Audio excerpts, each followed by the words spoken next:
अभी तक आपने देखा, परियों ने रानी परी को बताया कि इन बच्चों की अजीब हरकतों के पीछे कोई शैतानी ताकत है। भयंकर परी रानी परी को धमकी देती है कि वो बालवीर को कहीं से भी ढूंढ निकालेगी। डर गई? ओह, डरना भी चाहिए, क्योंकि बहुत ही जल्द पृथ्वी लोक के साथ साथ पूरे परीलोक पर भी मेरा कब्जा होगा।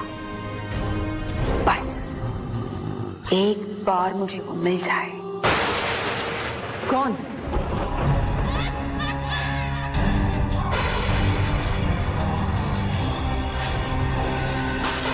तुमने इसे किसी भी लोक में छुपा के रखा हो, बहुत ही जल्द मैं इसे ढूंढ निकालूंगी। Likey